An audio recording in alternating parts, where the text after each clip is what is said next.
Pode-se falar o que quiser, as pesquisas mentem, se ele chegar lá, ele é ovacionado por todo mundo, mas pesquisa de rua não é pesquisa científica, não tem metodologia que valha, não tem amostragem. O que vale são essas pesquisas, aliás, feitas por diversos institutos e todas apontam exatamente o mesmo cenário e apontam para a mesma direção. As pesquisas indicavam que Bolsonaro perderia o segundo turno em 2018 para qualquer candidato que fosse ao segundo turno contra ele. Hillary Clinton venceria Donald Trump nos Estados Unidos. E essa pesquisa da Datafolha tem dados interessantes. 1% dos entrevistados pelo Datafolha, não sabem quem é o Lula. 3% não conhecem Bolsonaro. Aí o doutor Alessandro Loyola disse aqui, 99,9% não conhecem um pesquisador do Datafolha. Eu nunca respondi a uma pesquisa eleitoral. Porque o doutor Loyola é uma fonte muito confiável, não, a gente vê exatamente pela Quantas vezes você foi dele. entrevistada por um Datafolha ou alguém que você conhece? Eu não conheço ninguém que tenha sido entrevistado na pesquisa do Datafolha. Bom, ou de então qualquer a gente outro também instituto não de pesquisa. acredita em números de televisão e numa série de coisas. Já falei sobre estatística dado... aqui. Estatística é tudo muito relativo. Né? É engraçado, porque quando a estatística nos favorece, aí ela é verdadeira. Não, números... absolutamente. Eu estou dizendo que as pesquisas têm errado constantemente em todas as últimas eleições. Por isso que eu falei, depende de quando ela é feita. Ela indica um cenário para hoje. É conta de padeiro, né? Vamos colocar um ponto aqui só. Não, é conta de padeiro. Essas pesquisas são... Lápis na orelha, tira o lápis da orelha. Absolutamente. Aliás, você falou 1%, mas tem uma outra amostragem, porque tem a espontânea e a estimulada. Aqui diz que 3% não conhece nem o Lula nem o Bolsonaro. Ou seja, um indicativo de que possa ter sido feita em Marte essa pesquisa, né? Eu, ao contrário da Amanda, acredito que a rua, sim, é a melhor pesquisa. Que o 7 de setembro e aquela multidão de pessoas, de gente na Avenida Paulista, na Orla de Copacabana, na esplanada dos ministérios, como não se via desde o impeachment da ex-presidente Dilma Rousseff, quiçá das diretas já, eu acho que essa é a melhor pesquisa. Meu amigo Augusto Nunes tem uma forma boa de dizer que ele fala que a melhor pesquisa é você colocar os candidatos um a um em horário aleatório, sem aviso prévio, para caminhar 3 quadras na Avenida Paulista e aí você vê o que acontece. O presidente Jair Bolsonaro sai na rua, estava aí no interior da Bahia, por exemplo, temos até imagens que mostram o presidente Jair Bolsonaro na rua. O Lula, que teria 48%, já estaria eleito no primeiro turno, segundo o Datafolha, não pode sair na rua. O Ciro Gomes, que está lá na pesquisa, também tem receio agora de sair na rua por conta da última operação da Polícia Federal. O governador de São Paulo sai na rua com uma equipe tão paramentada por conta do medo da Covid, da pandemia, que ninguém o reconhece.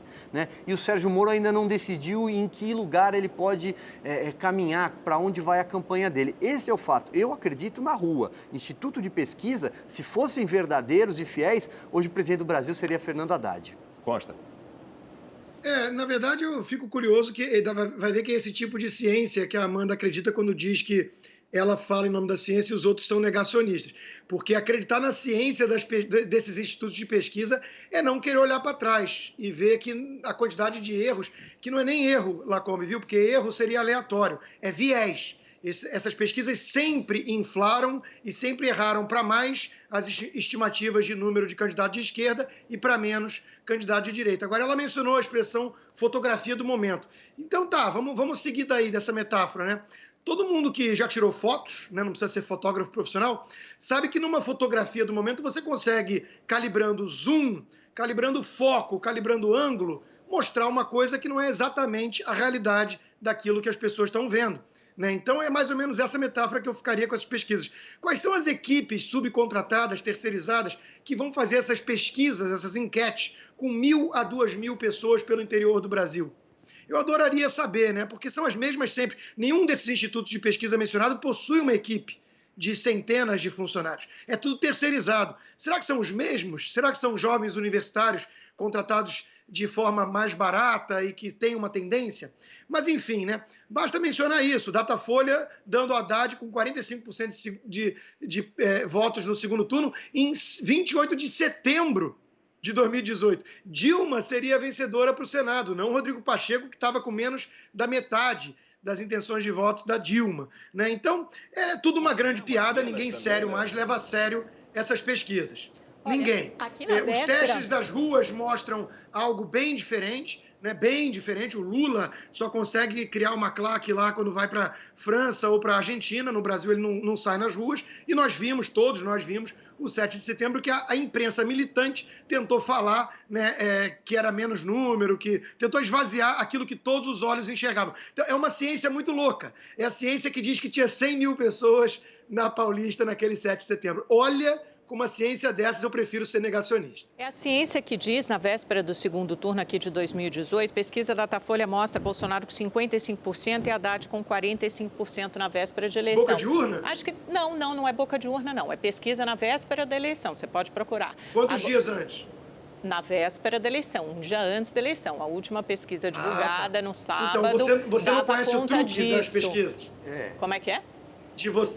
Você não conhece o truque de você largar com uma narrativa e ir afunilando para parecer que errou menos. Não tem narrativa nenhuma, você tem movimentos dinâmicos durante toda a eleição, Constantino. Agora eu fico imaginando, porque você acha que você está questionando a idoneidade de quem sai para fazer as pesquisas, por exemplo, são as mesmas pessoas que são contratadas, por exemplo, para fazer uma pesquisa do IBGE, porque se a gente partir dessa premissa, desse princípio, então a gente pode simplesmente desacreditar e descredibilizar todas as pesquisas. Elas são contratadas, são pessoas terceirizadas.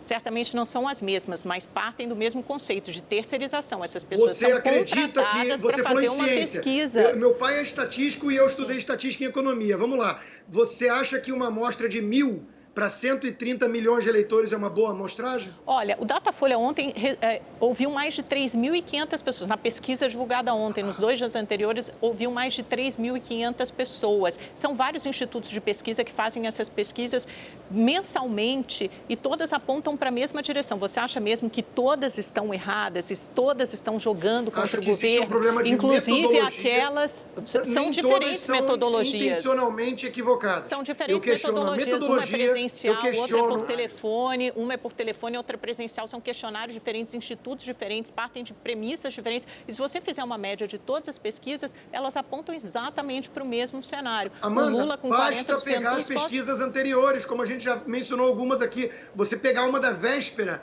não é muito honesto. Eu estou falando exatamente o seguinte. Você está levando a sério uma pesquisa de 11 meses antes da eleição. Eu estou te mostrando que em 28 de setembro... Em 28 de setembro, Datafolha dava Haddad com 45. Ok. Já que você não acredita nessa pesquisa, vamos pegar a avaliação de governo, então? Porque aí não tem a ver com 10 meses antes da eleição. Ele mede exatamente a temperatura do momento. Se você for ver a avaliação do governo Bolsonaro em todas essas pesquisas, ele vem se mantendo acima de 50% de ruim e péssimo há meses. Todos os institutos mostram a mesma coisa. E isso não tem a ver com ser 10 meses ou um ano de eleição. E esse cara, depende da forma como a pergunta é apresentada. Olha, vocês têm justificativa para tudo, menos para o óbvio. Que a população avalia mal o governo Bolsonaro. Isso é fato. Isso é fato e não poderia ser diferente, porque a inflação está em 10%. A estratificação dos dados, vamos ver como essas perguntas são feitas, como isso é apresentado para o entrevistado. Vamos olhar. Melhor do que encarar a realidade. Gente, digamos que... Amanda desapareceu com a pandemia. Digamos que inflação Lula... 10%, aqui nos Estados Unidos 7% quase. Na Europa, maior em 30 anos. Na Argentina, 50%. Eu não estou entrando no mérito. Na Argentina, lulista, 50% a inflação. A única coisa que eu estou dizendo é que a população cobra isso de alguém e cobra do governo. Não estou entrando nem no mérito de quem é a responsabilidade. Sabe que foram os governadores e prefeitos. A população sabe. Por isso que o Dória não pode ir para a rua. A população sabe direitinho.